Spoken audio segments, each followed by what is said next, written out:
This is Bloomberg UTV.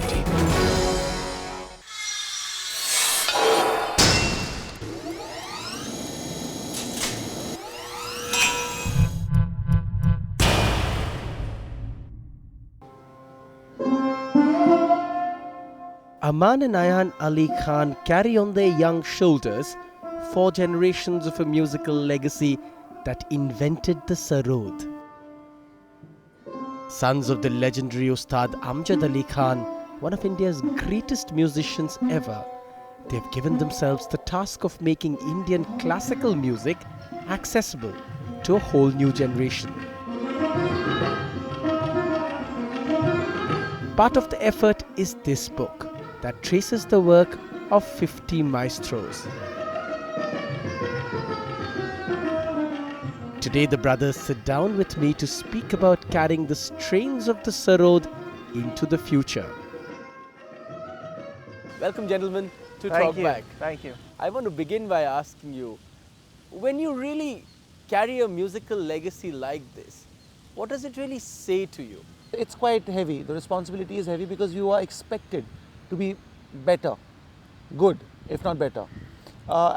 Being sons of Ustad Amjad Ali Khan Sahab, it's difficult. As a musician, as a good-looking man, personality, from all sides, you are attacked and challenged.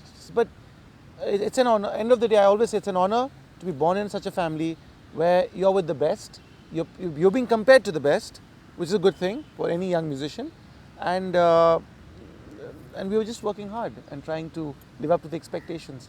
Okay, people say Indian classical music is dying. A whole new generation does not understand it, does not respect it, doesn't connect with it, and a legacy that has carried on in India for centuries will no longer be carried into the 21st century. You are a 21st century musician. Right. Are you worried about that? You know, in all honesty, I kind of disagree with the general perception of people, which I don't think has any kind of a realistic point of view to it about the fact that Indian classical music is on its way out. See, we need to understand the fact that this medium was only for very intimate gatherings. I mean, I guess in the West, the counterpart would be chamber music to what we have for classical music. We are comparing Indian classical music to the popularity of Bollywood or the popularity of, many other things. So I don't think that's a fair comparison because I think Indian classical music is something that's always been constant. It will always be constant. It's a very different industry. It's a very gradual process here. Things don't happen overnight. I mean, by having one album out or by playing one concert, I won't become a superstar every Friday, you know what I'm saying? And again, one bad concert it doesn't ruin the career of a musician. So that's why it's a very, very gradual journey. You need a lot of patience, perseverance, and just a lot of belief in your work and who you are. The big question, of course, is, yes, you're right in saying it's an intimate form of music and therefore cannot be compared to, say, rock music or Bollywood. But the intimacy that will come with an audience and an artist in the 21st century, where is that audience? Do you sense that a new audience is being created? Or is your father's generation the last audience? You also need an optimum number of audience. Absolutely. Is that optimum number growing? And if not, what can we do to help it grow? To be honest, we're trying to create that audience again.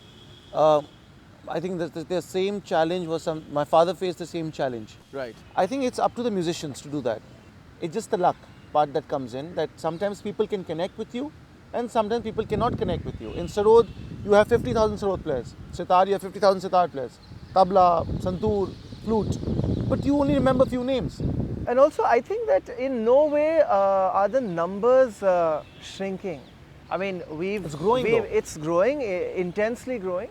I mean, when we play at, say, IIT Powai or when we are playing in Calcutta, in Mumbai, I mean, now you have halls of, say, 2,000 seater halls selling out. You have 3,000 seater halls selling out. Now, I mean, and this is even happening not just in India, but all around the world. Let me ask you that question then. Yeah. Essentially, does Indian classical music need to become, or in some senses, should it get a cool appeal?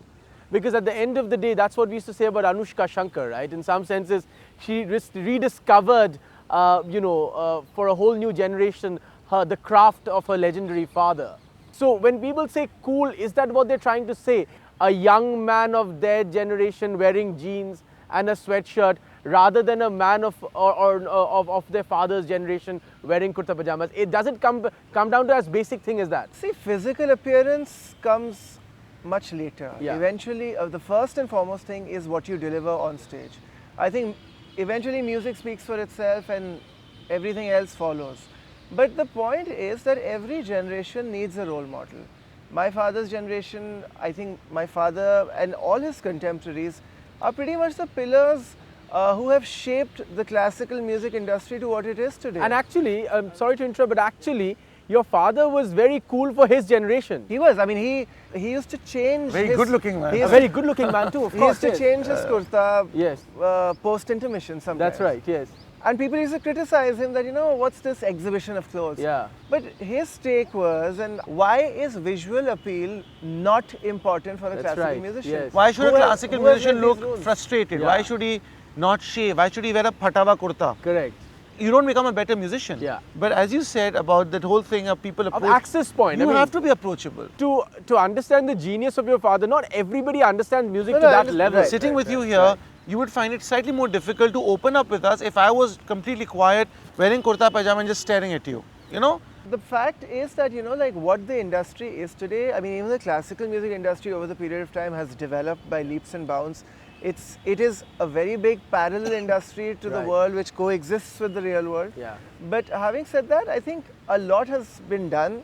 A lot of class, sophistication, professionalism and pioneering musical techniques have evolved over the years. Let me take up from a word that you just used, and I'm fascinated that you used that word because in my mind it shows a generational change in some sense. You used the word industry.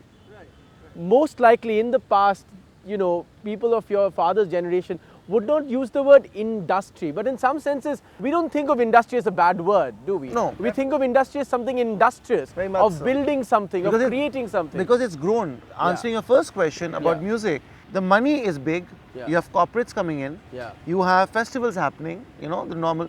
And from hundreds, it's gone to thousands today. You have a Carnegie Hall in New York, which is a sellout when Indian classical musicians are performing.